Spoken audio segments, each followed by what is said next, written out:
राधे राधे दोस्तों, जय श्री कृष्णा। कैसे हो आप सभी? आशा करते हैं आप सभी बहुत अच्छे होंगे दोस्तों। यानी कि आज की इस वीडियो में हम सोमवार व्रत कथा का श्रवण करने वाले हैं। यदि आप व्रत करते हो या ना करते हो, लेकिन व्रत कथा सुनने से भी आप व्रत का फल प्राप्त कर सकते हो। व्रत कथा सुनने से पहले यानी कि भगवान शिव की प्रतिमा को स्थापित कर ले और थोड़े से हाथ में चावल ले ले। खाली हाथ व्रत को नहीं सुना जाता है। शिव शंकर भोलेनाथ की जय। सोमवार का दिन भगवान शंकर जी को समर्पित होता है। बाबा भोलेनाथ के आशीर्वाद के लिए आप सोमवार का व्रत कर रहे हो तो शिव व्रत कथा को पढ़कर या सुनकर उपवास को पूरा करना चाहिए। तो हर हर महादेव बोलिए, भगवान शिव शंकर माता पार्वती की जय। सोमवार की व्रत कथा। एक समय की बात है, किसी नगर में एक साहूकार रहता था। उसके घर में धन की कोई कमी नहीं थी, लेकिन उसकी कोई संतान नहीं थी। इस कारण वह बहुत ही दुखी था। पुत्र प्राप्ति के लिए वह प्रत्येक सोमवार व्रत रखता था, यानी कि वो यानी कि उपवास रखता था और पूरी श्रद्धा के साथ शिव मंदिर जाकर भगवान शिव और माता पार्वती की पूजा करता था। उसी भक्ति को देखकर एक दिन माँ पार्वती प्रसन्न हो गई और भगवान शिव से उस साहूकार की मनोकामना पूर्ण करने का आग्रह किया। आग्रह करने के बाद पार्वती जी की इच्छा सुनकर भगवान शिव ने कहा कि हे पार्वती, इस संसार में हर प्राणी को उसके कर्मों का फल मिलता है और उसके भाग्य में जो हो उसे भोगना ही पड़ता है। लेकिन पार्वती जी ने साहूकार की भक्ति का मान रखने के लिए उसकी मनोकामना पूर्ण करने की इच्छा जताई। माता पार्वती के आग्रह पर शिव जी ने साहूकार को पुत्र प्राप्ति का वरदान तो दिया, लेकिन साथ ही यह भी कहा कि उसके बालक की आयु केवल 12 वर्ष तक होगी। माता पार्वती और भगवान शिव की बातचीत को साहूकार सुन रहा था। उसे ना तो इस बात की खुशी थी कि और ना ही दुख था। वह पहले ही शांति शिव जी की पूजा करता रहा। कुछ समय के बाद साहूकार के घर एक पुत्र का जन्म हुआ। जब वह बालक 11 वर्ष का हुआ तो उसे पढ़ने के लिए काशी भेज दिया गया। साहूकार ने पुत्र के मामा को बुलाकर उसे बहुत सारा धन दिया और कहा कि तुम इस बालक को काशी विद्या प्राप्ति के लिए ले जाओ और मार्ग में यज्ञ कराना। जहाँ भी यज्ञ कराओ वहाँ पर ब्राह्मणों को भोजन कराते हुए दक्षिणा देते हुए जाना। दोनों मामा भांजे इसी तरह यज्ञ कराते हुए ब्राह्मणों को दान दक्षिणा देते हुए काशी की ओर चल पड़े।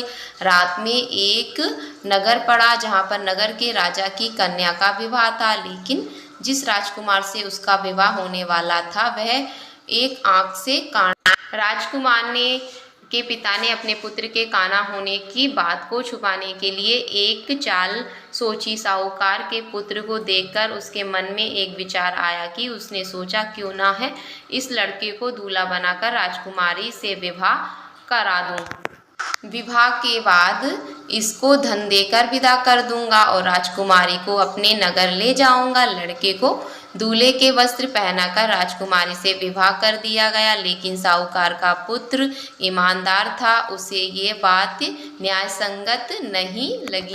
उसने अवसर पाकर राजकुमारी की चुंदरी के पल्ले पर लिखा कि तुम्हारा विवाह तो मेरे साथ हुआ है, लेकिन जिस राजकुमार के संग तुम्हें भेजा जाएगा वह एक आंख से काना है, यानी कि काना है, अंधा है। मैं तो काशी में पढ़ने जा रहा हूँ। जब राजकुमारी ने चुंदरी पर लिखी बातें पढ़ी तो उसने अपने माता पिता को ये बात बताई। राजा ने अपनी पुत्री को विदा नहीं किया, जिससे बारात वापस चली गई। दूसरी ओर साहूकार का लड़का और उसका मामा काशी पहुँचे और वहाँ जाकर उन्होंने यज्ञ किया। जिस दिन लड़के की आयु 12 वर्ष उसी दिन यज्ञ रखा गया। लड़के ने अपने मामा से कहा कि मेरी तबीयत कुछ ठीक नहीं है। मामा ने कहा कि तुम अंदर जाकर सो जाओ। शिव जी के वरदान अनुसार कुछ ही देर में उस बालक के प्राण निकल गए। मृत भांजे को देखकर उसके मामा ने विलाप शुरू कर दिया। संयोगवश उसी समय शिव जी और माता पार्वती उधर से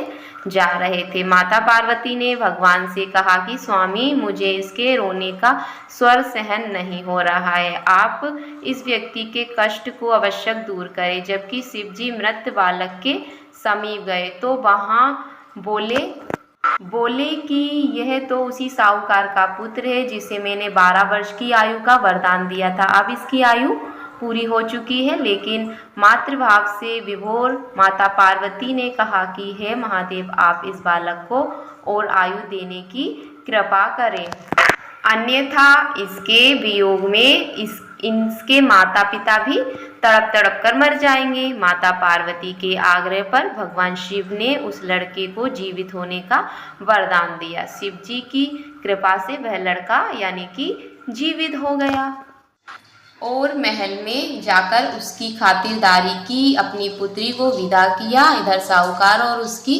पत्नी भूखे प्यासे रहकर बेटे की प्रतीक्षा कर रहे थे। उन्होंने प्रण कर रखा था कि यदि उन्हें अपने बेटे की मृत्यु का सामना मिला तो वह भी प्राण त्याग देंगे, परंतु अपने बेटे के जीवित होने का समाचार पाकर वह बेहतर प्रसन्न हुए। उसी रात भगवान शिव ने व्यापारी के स्वयं में आकर कहा कि श्रीड़ी, मैंने तेरे सोमवार के व्रत करने और व्रत कथा सुनने से प्रसन्न होकर तेरे पुत्र को लंबी आयु प्रदान की है। यानी कि पुत्र की लंबी आयु जानकर साहूकार बहुत प्रसन्न हुआ। शिव भक्त होने तथा सोमवार का व्रत करने से साहूकार की सभी मनोकामनाएं पूर्ण हुई। इस प्रकार जो कोई भी सोमवार व्रत करता है या कथा का श्रवण करता है, उसकी सभी मनोकामनाएं पूर्ण हो जाती है, और पढ़ता है या सुनता है उसके सभी दुख भी दूर हो जाते हैं। तो इस प्रकार जो सोमवार की व्रत कथा है वह पूर्ण होती है। बोलिए माता पार्वती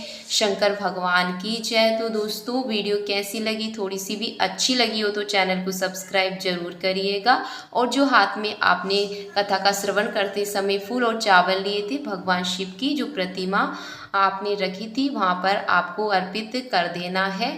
तो कथा का अब जो समापन होता है, तो फिर किसी नेक्स्ट वीडियो में मिलेंगे दोस्तों। तब तक के लिए राधे राधे, जय श्री कृष्णा। बोलिए भगवान शंकर माता पार्वती की जय। हर हर महादेव।